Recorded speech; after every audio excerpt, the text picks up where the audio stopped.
परंतु 1 जून ते 1 जुलै आपण मासेमारी बंद करतो। त्या वेळेला राधाकृष्ण विखे पाटील साहेब, या मासेमार बांधवांना काय उत्पन्नाचं साधन आहे? ते एकदा समुद्रात गेले की 8-10 दिवसांनाच आतमध्ये असतात, आजारी पडले, उलटी, खोकला, ताप आला, त्यांना काही डॉक्टर द्यायची सोय नाही। मत्स्य विकास बोर्ड स्थापन केलं, का केलं? तर आपण आता सांगितल्याप्रमाणे 1 जून, आपण 23 जुलै बोललात, माझं लक्ष होतं, पण माझ्या माहितीप्रमाणे 1 जून ते 1 ऑगस्ट असेल तर बघा तुम्ही, कन्फर्म करा, परंतु 1 जून ते 1 जुलै आपण मासेमारी बंद करतो। त्या वेळेला राधाकृष्ण विखे पाटील साहेब, या मासेमार बांधवांना काय उत्पन्नाचं साधन आहे? काही उत्पन्नाचं साधन नाही। दुसरी गोष्ट, हे मासेमारी बांधव ज्या वेळेला समुद्रामध्ये जातात, भरपूर मासे मिळाले मंत्री महोदय, तर बाहेर आल्यानंतर त्या मासेचा दर पडलेला असतो।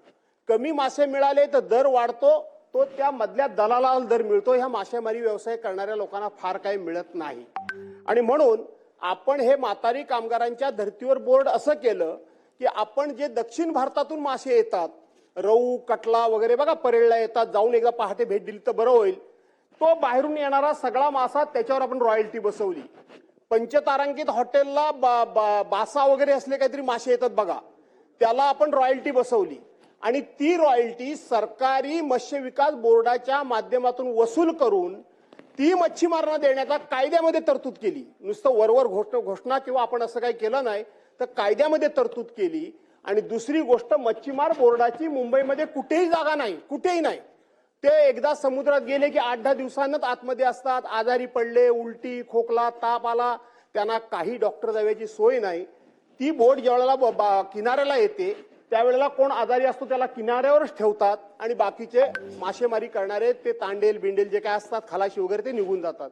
आणि म्हणून आपल्याकडे त्या ठिकाणी भाजीपाला मार्केट करता म्हणून नवीन इमारत वाडी बंदरला त्या काळामध्ये होत होती, मी 2014चं सांगतोय। त्यातला एक फ्लोर आपण ह्या मत्स्य विकासाकरता कायद्यामध्ये आणि त्या बोर्डाबरोबर चर्चा करून सरकारी नियम म्हणून आपण त्या ठिकाणी ठेवलाय। त्यानंतर मंत्रिमंडळामध्ये मला संधी मिळाली नाही।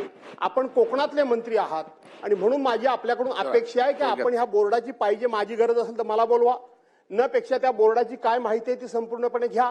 त्याचबरोबर त्या भाजीपाला इमारतीमध्ये जागा जर तुमच्या कारकिर्दीमध्ये आता ते बांधून झाले की मला माहित नाही, परंतु झाला असेल तर एक फ्लोर त्याच्याकरता ठेवला होता, तो ताब्यात घ्या आणि तशा प्रकारचं काम जर तुमच्या हातून झालं तर खूप मोठं काम होईल।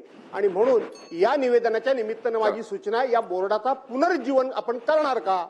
मंत्री महोदय, नंतर पॉइंट ऑफ व्ह्यू नंतर अध्यक्ष महोदय, आमच्या ज्येष्ठ सदस्य भास्कर जाधव साहेबांनी अतिशय महत्वाची आणि अनुभवपोटी माहिती आम्हाला दिलेली आहे।